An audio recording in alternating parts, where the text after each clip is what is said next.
கைடவனை வதம் பண்றதுக்கு அம்பாள் அனுகிரகம் பண்றாள் இந்த அத்தியாயத்துல. இந்த தேவி மகாத்மியம் அப்படின்னா 700 ஸ்லோகங்களை உள்ளடக்கியது, 700 பாடல்கள். நம்ம இதுல சொல்லணும்னா பூஜையில ஸ்லோகம் அப்படின்னு சொல்லக்கூடியது 1400 வரிகளை கொண்டது இந்த புராணம். மகாபாரதம் தெரியுமா எல்லாருக்கும்? மகாபாரதம்னு தெரியும்ல, மகாபாரத கதை கேட்கலாம். மகாபாரதம் ராமாயணம் இருக்கு இல்லையா? மகாபாரதத்துல என்னன்னா நம்ம எப்படி வாழக்கூடாது அப்படின்றதுக்கு அந்த ஒரு புராணம். என்ன பண்ணாங்க பஞ்சபாண்டவர்கள்? ராஜ்யம் விளையாண்டாங்க இல்லையா? பகடையை உருட்டி தேவையில்லாமல் தொலைத்தார்கள் அப்படின்னு சொல்லக்கூடிய மகாபாரதம். ராமாயணம் எப்படி வாழணும் சொல்லக்கூடிய இதிகாசம். புராணங்கள் 18, அதுல மார்க்கண்டேய புராணத்திலிருந்து எடுத்து சொல்லப்பட்டது இந்த தேவி மகாத்மியம். மார்க்கண்டேய புராணம், அந்த புராணத்துல சொல்லப்பட்டது இந்த தேவி மகாத்மியத்தினுடைய கதை. அதுல ரிஷி சொல்ற அம்பாளை பத்தி. அப்பனா மார்க்கண்டேய புராணத்துக்கு முன்னால நடந்த சம்பவம் தான் இந்த தேவி மகாத்மியத்தினுடைய புராணம். இந்த தேவி மகாத்மியத்துல என்ன சொல்லியிருக்குன்னா, முதலாவது அத்தியாயத்துல சுரதன் சொல்லக்கூடிய ராஜாவும் சமாதி என்று சொல்லக்கூடிய வணிகரும் தன்னுடைய சொத்துக்களை இழந்து ராஜா தன்னுடைய ஆட்சியை இழந்து ரொம்ப கஷ்டப்படுறாரு. ஒரு காட்டுக்கு போயிடுறாங்க. இந்த ராஜாவும் காட்டுக்கு போயிடுறாரு, அந்த வைசியம் சொல்லக்கூடிய வணிகரும் காட்டுக்கு போயிடலாம். அங்க அந்த ஆசிரமத்துல ரிஷியை சந்திக்கிறாங்க. அந்த ரிஷி சொல்றார், என்ன சொல்றாருன்னா, நீங்களாம் கஷ்டப்பட்டேன், தொலைச்சிட்டேன், நான் நாட்டை இருந்துட்டேன், நான் வீட்டுல எல்லாத்தையும் விட்டுட்டேன் அப்படின்னு நினைச்சு வருத்தப்படுறீங்க. நீங்களாம் எதையும் வருத்தப்படுறதுக்கோ கஷ்டப்படுறதுக்கோ விட்டுறதுக்கோ ஒண்ணும் இல்லை. நமக்காக அம்பாள் கஷ்டப்பட்டிருக்கான்னு சொல்லிட்டு அம்பாளை பத்திய புராணத்தை ஆரம்பிக்கிற கதை தான் முதலாவது அத்தியாயம் மகாகாளி சிட்டிகை. அந்த ராஜாவுக்கும் அந்த வணிகன் சொல்லக்கூடிய சமாதிக்கும் அந்த ரிஷி சுமேதா சொல்லக்கூடிய ரிஷி கதை சொல்றாரு. முதலாவது அத்தியாயத்துல மகாவிஷ்ணு பார்க்கடல்ல படுத்துட்டு இருக்காங்க. லோகமே ஜலமா இருக்கு. அப்படி ஜலமா இருக்கிற அந்த இதுல மகாவிஷ்ணு தூங்கிட்டு இருக்கும் பொழுது மகாவிஷ்ணுடைய காதுல இருந்து 2 அரக்கர்கள் வராங்க. மது கைடவன் சொல்லக்கூடிய அரக்கர்கள் வராங்க. அந்த அரக்கர்கள் வந்ததுமே யாரை சம்ஹாரம் பண்ணணும்னு நினைக்கிறாங்கன்னா, பிரம்மாவை சண்டைக்கு இழுக்கிறாங்க. இந்த மாதிரி வா சண்டை போடணும் அப்படின்றாங்க. அப்போ பிரம்மா ரொம்ப பயந்து மகாவிஷ்ணுவை எழுப்பி பார்க்கிறாரு. மகாவிஷ்ணுவை எழுப்ப முடியல, அப்படி தூங்கிட்டு இருக்காரு. உலகமே ஜலமா இருக்கு. கடற்கரை போயிருக்கோம் இல்லையா? கண்ணு கண்ணு வரைக்கும் கடல் எப்படி இருக்கும்? ஃபுல்லா தண்ணியா இருக்கும் இல்லையா? அந்த மாதிரி உலகமே ஜலமா இருக்கு. அந்த இதுல தன்னுடைய பாக்கெட் படுக்கையில படுத்துட்டு இருக்காரு மகாவிஷ்ணு. எவ்வளவு எழுப்பி பார்க்கிறாரு, எழுப்ப முடியல. அப்ப அம்பால பிரார்த்தனை பண்றாரு பிரம்மா. பிரம்மா பிரார்த்தனை பண்ணவனே மகாவிஷ்ணு எழுந்திருக்கிறாரு. மகாவிஷ்ணுவும் இந்த மதுவும் கைடவும் சொல்லக்கூடிய அசுரர்களும் கிட்டத்தட்ட 5000 வருடம் போர் புரிகிறாங்க. 5 வருஷ சகஸ்ராணி பாகு பிரகரணோவி குரு. 5000 வருடம் ஆயுதம் இல்லாம சண்டை போட்டுக்கிறாங்க. அவரால் ஜெயிக்க முடியல. அப்போ மாயாதேவியை கூப்பிட்டு வணங்குறார். இந்த மதுவையும் கைடவனையும் நல்லா அழிக்க முடியல, இதுக்கு ஏதாவது ஒரு நீங்க வழி பண்ணணும் அப்படின்னு. அப்போ அந்த மது கைடவன் வாயிலாலேயே வரம் கேட்க வைக்கிறாரு மகாவிஷ்ணு. அந்த மது கைடவன் சொல்றாங்க, என்ன உங்களால ஜெயிக்க முடியல, ஏதாவது ஒரு வரம் கேளுங்க, நான் கொடுக்குறேன் அப்படின்னும் பொழுது, நீங்க 2 பேருமே என் கையால கொல்லப்பட வேண்டும் அப்படின்னு சொல்லி மகாவிஷ்ணு சொல்றார். ரொம்ப வஞ்சிக்கப்பட்ட அந்த மதுவும் கைடவனும் எந்த ஜலம் இல்லையோ அங்கு வைத்து என்ன சம்ஹாரம் பண்ணுங்க அப்படின்றாங்க. உலகமே ஜலமா இருக்கு, எங்க ஜலம் இல்லையோ அங்க வச்சு நீங்க என்ன சம்ஹாரம் பண்ணு அப்படின்னோடனே மகாவிஷ்ணு பெரிய உருவமா எடுத்து தன்னுடைய துணையில வைத்து அந்த அசுரர்கள் 2 பேர்த்தையும் மதம் பண்றதாக சொல்லக்கூடியதுதான் இந்த மகாகாளி சண்டிகை. மகாகாளி சண்டிகை மது கைடவ வதம், சுரத்தனுக்கு சொல்லக்கூடிய ராஜாவுக்கும், சமாதி என்று சொல்லக்கூடிய வணிகனுக்கும், சுமேதஸ் என்று சொல்லக்கூடிய ரிஷி மூலமாக சொல்லக்கூடிய ஒரு வைபவம் தான் இந்த தேவி மகாத்மிய வைபவம். இதுல மகாவிஷ்ணு இந்த மது கைடவனை வதம் பண்றதுக்கு உறுதுணையா இருந்தது மகாகாளி சண்டிகை. முதலாவது அத்தியாயம் மகாகாளி சண்டிகையை வணங்குறதுனால என்ன நீங்கும்? மனோபயம். பயம்னா என்ன? மணி ஒரு 10 மணி ஆயிடுச்சு, மெயின் ரோட்டுக்கு இங்க இருந்து யாராவது தனியா நடந்து போவோமா? இந்த வழியில வந்துருப்பீங்களா? அந்த பாதை எப்படி இருக்குது? இருட்டா இருக்குது. நினைச்சா போலாம், ஆனா என்ன இருக்கு? அந்த பயத்தை போக்கக்கூடியவள். எப்படி நம்ம போலாம்னா, இப்போ 2 விஷயம் இருக்கு. ஒரு பயம் இருட்டு, 2வது ஏதாவது பூச்சி கீச்சு இருக்குமோ நம்ம போற இடத்துல, இல்லைன்னா தைரியமா போலாம். அடங்க அந்த அளவுக்கு யாரும் நம்ம பயப்பட தேவையில்லை. ஆனா இந்த அம்பாளை வழிபடும் போது பயத்தை போக்கக்கூடியவள். மனசுல ஒரு வைராகியத்தை கொடுத்துருவாங்க மகாகாளி. மனசுல மகாகாளியை நினைச்சுட்டு ஒரு விஷயத்தை நம்ம எடுத்துட்டோம்னா பயம் இல்லாமல் வெற்றி பெறலாம் சொல்லக்கூடிய அனுகிரகத்தை புரியக்கூடிய ஒரு மகாகாளி சண்டிகை.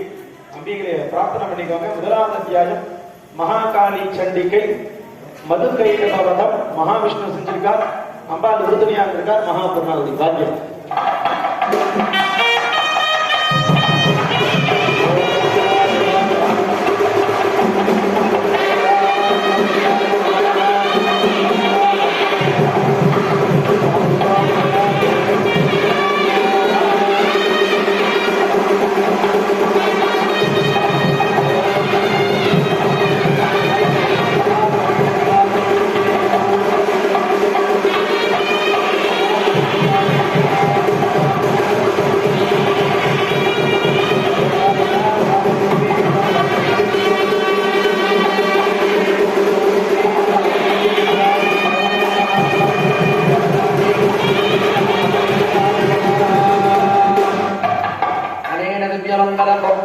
भगवती चतुरधिकशतमन्त्रात्मिकां भगवती प्रथमाध्याय देवता अथ बलफलजनितसन्धारिणी चराचर सर्वप्रपञ्च जननी विश्वस्थितिविलय सृष्टिविहारिणी अमरनिपमधुकैटभ सर्वालोकसंहारिणी इच्छाज्ञानक्रियाशक्तिस्वरूपिणी विधिविष्णुरुद्रादिगुणमूर्तिस्वरूपिणी प्रथमाध्याय देवता श्री महाकाली चंडिका प्रियताम्.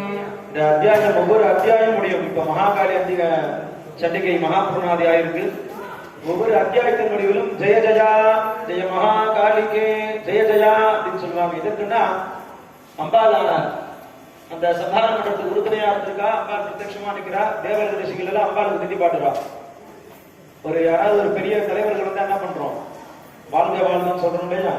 இந்த மாதிரி மனிதர்களுக்கு எப்படி வாழ்க வாழ்ந்தோமோ அம்பாளுக்கு நம்ம செய்யக்கூடியது ஜெய ஜெயா. அம்பாலை எந்த அளவுக்கு நம்ம கத்தி ஜெய ஜெயான்னு கூப்பிடுறோமோ அந்த க்ஷணமே அம்பா நமக்கு பிரத்யட்சமா அருளக்கூடியவள். இந்த இப்பொழுது அந்த இதை வாசிப்பாங்க எல்லோருமே ஜெய ஜெயா நல்லா ஆத்மார்த்தமாக அம்பாளை வழிபடலாம். ஜெய மகா காளிகே ஜெய மகா மாயே ஜெய துக்காபாரணி ஜெய கரிமலாபாரணி ஜெய ஜெயப்பிரதே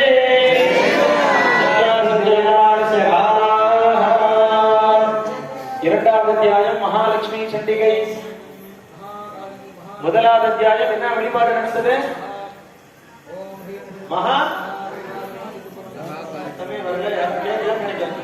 மகாகாளி. நான் கேட்பேன், 5 அத்தியாயம் முடிஞ்சது யாரையாவது ஒருத்தர் கேட்பேன். நான் யார கை நீட்டு கேட்கிறோம் அவங்க எந்திரிச்சு பதில் சொல்லுவோம். முதலாவது அத்தியாயம் என்ன பண்ணோம்? மகாகாளி என்ன வதம் நடந்தது? மது கைடவ வதம். முதலாவது அத்தியாயம் என்னது? மகா சத்தம் எல்லாருமே சொல்லுங்க. என்ன வதம் நடந்தது? மது கைடவ வதம். இந்த அசுரர்களை வதம் பண்றதுக்கு அம்மா அனுகிரகம் பண்ணியிருக்காள் மகாவிஷ்ணுக்கு. இரண்டாவது அத்தியாயம் மகாலட்சுமி சண்டிகை பூஜை நடந்துருக்கு. இந்த சண்டிகை மகிஷாசுர சைன்யனை வதம் பண்ணிருக்கா. மகிஷாசுரனுடைய படைகளை வதம் செய்ததாக இந்த அத்தியாயத்தில் கூறப்பட்டிருக்கிறது. மகாலட்சுமின்னா யாரும் தெரியுமா? யார் மகாலட்சுமி? போட்டோல பார்த்திருக்கோம். எப்படி இருப்பா? கையில என்ன இருக்கு? அம்மாவோட கையில இருந்து காசு கொட்டுற மாதிரி இருக்கும் இல்லையா? சாமி கும்பிடுங்களா போட மாட்டீங்களா? வேகமா சாமி கும்பிட்டா இவ்வளவு தெரியாது, பொறுமையா சாமி கும்பிட்டாதான் தெரியும். வீட்டுல வச்சிருக்கீங்களா மகாலட்சுமி படம்? அதுல பாத்தீங்கன்னா தெரியும். மகாலட்சுமி அம்பாலோட கையில இருந்து காசு விழுற மாதிரி ஒரு போட்டோ போட்டிருப்பாங்க. இந்த அம்பாலை வழிபட்டோம்னா 8 விதமான ஐஸ்வர்யங்களை அளிக்கக்கூடியவள். எது ஐஸ்வர்யம்? தனியா கேட்டா செல்வம். அம்மா எனக்கு கல்யாணம் ஆகி 10 வருஷம் ஆகுது, 5 வருஷம் ஆகுது, குழந்தை இல்லை, அது செல்வம். குழந்தை செல்வத்தை கூட எனக்கு தனியா கேட்கறது. அம்மா எனக்கு எல்லாமே இருக்கு, வருமானம் இல்ல, தனத்தை கொடு, தனலட்சுமி. அம்மா ஒரு அளவுக்கு வருமானம் இருக்கு, ஆனா எங்களால போதுமான அளவுல ஒரு தானியத்தை வாங்கி வீட்டுல வச்சு எங்களால சாப்பிட முடியல, தானியலட்சுமி. அம்மா என் பிள்ளை நல்லா படிக்கிறான், ஆனா கோழையா இருக்கான், வீரமேனும், வீரலட்சுமி. அம்மா எந்த ஒரு குறையும் இல்லாம நாங்க சௌக்கியமா இருக்கணும், சௌபாகிய லட்சுமி. இந்த மாதிரி 8 விதமான லட்சுமி கடாட்சங்களை அருளக்கூடியவள் இந்த மகாலட்சுமி சண்டிகை. லட்சுமி கடாட்சம்னா என்ன? நம்ம வீட்டுல எந்த குறையும் இல்லாமல் இருந்தாலே லட்சுமி கடாட்சம் தான். பெண்களுக்கு ரொம்ப பிரீதியாக இருக்கக்கூடியவள் மகாலட்சுமி, செல்வத்தை அளிக்கக்கூடியவள். அம்பாளை வேண்டிக்கோங்க. 2வது அத்தியாயம் மகிஷாசுரனுடைய படைகளை இந்த அத்தியாயத்தில் அம்பாள் வதம் செய்ததாக கூறப்பட்டிருக்கிறது. அம்பாளுடைய பெயர் மகாலட்சுமி சண்டிகை. ஐஸ்வர்யத்தை அளிக்கக்கூடியவர். வந்திருக்கக்கூடிய அனைவருக்கும், அனைத்து குடும்பத்திற்கும், நம்ம ஊர்ல இருக்கக்கூடிய எல்லோருக்கும் எந்த குறையும் இல்லாமல் லட்சுமி கடாட்சங்கள் பெருக வேண்டும். குழந்தை இல்லாதவர்களுக்கு குழந்தை பாக்கியம் அனுகிரகம் பண்ண வேண்டும். நீண்ட ஆயுளோடு வாழ வேண்டும் அப்படின்னா லட்சுமியோட அனுகிரகம் இருக்கணும். சொல்லுவாங்க இல்லையா, மகாலட்சுமி மாதிரி இருக்கா பாரு அப்படின்வாங்க. ஒரு சிலர் சொல்லுவாங்க, காலையில அந்த பூதேவி முகத்துல முடிச்சுட்டேனே அப்படின்வாங்க. கவனிச்சிருக்கீங்களா? இந்த வார்த்தையெல்லாம் சிலையாக பயன்படுத்திய வார்த்தை. சின்ன ஒரு கதை சொல்றேன் பாருங்க. பசுமாடு பிரம்மா படைத்துட்டு இருக்காராம் ஒவ்வொரு விஷயமா. அப்போ பிரம்மா சொல்றாராம், பசுமாடுன்னு சொல்லக்கூடிய ஒரு வஸ்துவை நான் படைக்க போறேன், எல்லா தெய்வங்களும் குடிக்கொள்ளுங்கள் அப்படின்னாராம். அப்போ தேவர்கள் 4 வேதங்கள், ருக்வேதம், யஜுர்வேதம், சாமவேதம், அதர்வண வேதம், இந்த 4 வேதங்களும் பசுமாடோட காலில் உட்கார்ந்தாங்க.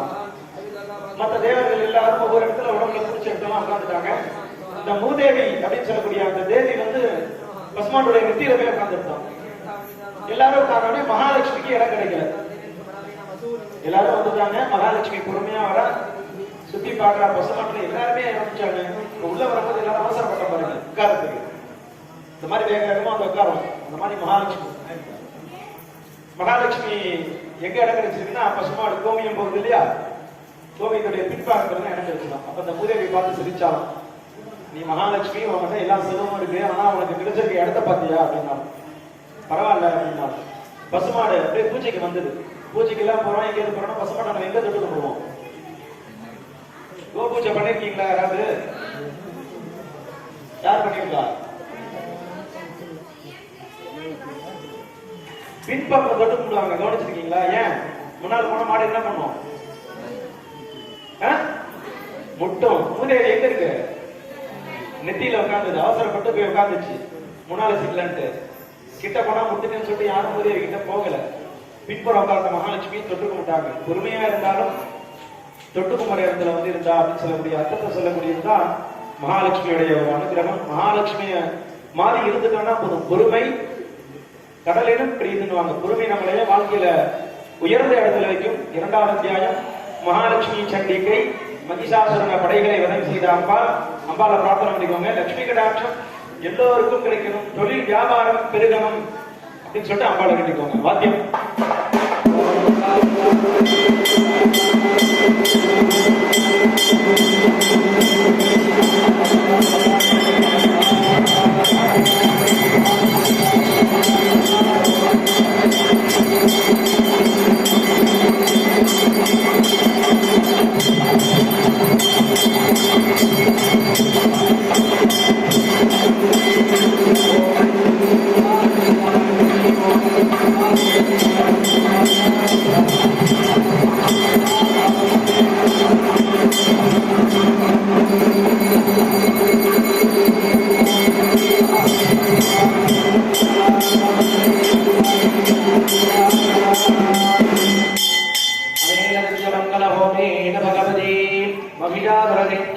प्रतिपादिनी एकोनसप्तति मंत्रात्मिका भगवती द्वितीयाध्याय देवता कलिताखिल कामना मूर्तिः दिव्याभिराम कल्याण मूर्तिः सुरासुरादि विश्व संस्तुत कीर्तिः शुभमंगल पुण्य सौंदर्य दीप्तिः श्री महालक्ष्मी चंडिका प्रियदा श्री महालक्ष्मी जय पद्मासने विष्णुवक्षस्थलस्थिते सकल कार्य जय प्रदे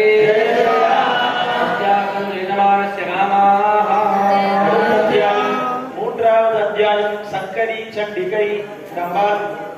மகிஷாசுரனை வதம் பண்றார். முதல்ல மகாகாளி, 2வது மகாலட்சுமி, 3வது சங்கரி. சங்கரி சண்டிகை அம்மா வதம் பண்றார். சங்கரி சண்டிகை யார வதம் பண்றார்? மகிஷாசுரனை.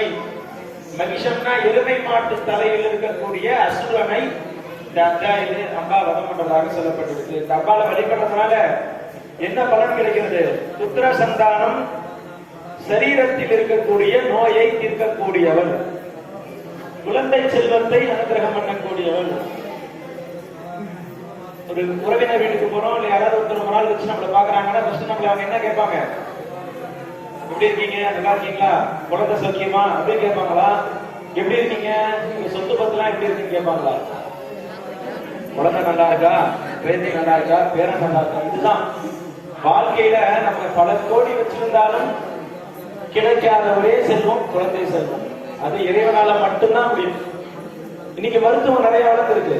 ஜஸ்ட் பேபி, அந்த பேபி நிறைய விஷயங்கள் இருக்கு, குழந்தையை கொண்டு வர அளவுக்கு இருக்கு. ஆனா இறைவனின் அனுகிரகம் இருந்தால் மட்டும்தான் இயற்கையாக கருத்தரிப்பு, குழந்தையுடைய தன்மை ஒரு தம்பதிக்கு கிடைக்கும்.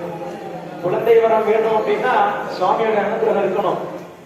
இந்த காலத்துல நிறைய பார்த்திருப்பீங்க, எவ்வளவு பேர் சிரமப்பட்டு இருக்காங்க, குழந்தைகள் இல்லாம திருமணமாகி கோவில் கோவிலா போயிட்டு இருக்காங்க. காரணம், நம்ம சாப்பிடக்கூடிய சாப்பாடு நச்சு கலந்த சாப்பாடை சாப்பிட்டுருக்கோம். என்னமோ எது வெந்ததையும் வேகாததையும், வேலைக்கு போறேன் இல்ல வேலை அதிகமா இருக்குன்னு சொல்லிட்டு ஒழுங்கா சாப்பிடாம நம்ம உடம்ப கெடுத்துட்டு இருக்கோம். அந்த கெடுதல் தான் இந்த மாதிரி குழந்தையானது இல்லாம போறதுக்கு ஒரு காரணம். இந்த அம்பாள் சாட்சாத் புத்திரஸ்தானத்தில் இருக்கக்கூடியவள் சங்கரி, சங்கரஹாரி, சங்கரின்னு சொல்லக்கூடிய அந்த அம்பிகை நோயை தீர்க்கக்கூடியவள், சரீரத்தில் இருக்கக்கூடிய வியாதியை போக்கக்கூடியவள். ஒருத்தருக்கு சுகர் இருக்குன்னு, அவர் முன்னால ஜம்மனு பால்கோவா வச்சு சாப்பிடுங்கன்னா எப்படி இருக்கும் அவருக்கு? சாமி எனக்கே சுகரை என் முன்னால சீட்டை வைக்கிறீங்களே. அப்போ பணம் இருக்கும், சரீரத்துல வியாதி, இந்த மாதிரி சுகர், இந்த மாதிரி பிபி என்ன ஆகுது? நல்லதா சாப்பிட கூட முடியாது. இறைவனோட அனுகிரகத்துல நல்ல வியாதி இல்லாத உடம்பு சுவாமி நமக்கு கொடுக்கணும். அறிந்து அறிந்து மாநிலராக அறிந்து அதனிடம் அறிந்து குருடு செவிடு பேடு நீங்கி பிறத்தறிவு. நல்ல சரீரத்தை கொடுத்த இறைவன் நோய் இல்லாமல் நம்மளை பாதுகாக்கணும். குழந்தை செல்வத்தை அம்பாள் நமக்கு பரிபூர்ணமாக அனுகிரகம் செய்யணும்னு 3வது அத்தியாயம் அம்பாளை வேண்டிக்கோங்க. சங்கரி சண்டிகை மகிஷாசுரனை வதம் செய்கிறார். புத்திர சந்தானத்தை எழுதக்கூடியவள், நோயை தீர்க்கக்கூடியவள் மகா குருநாதர்.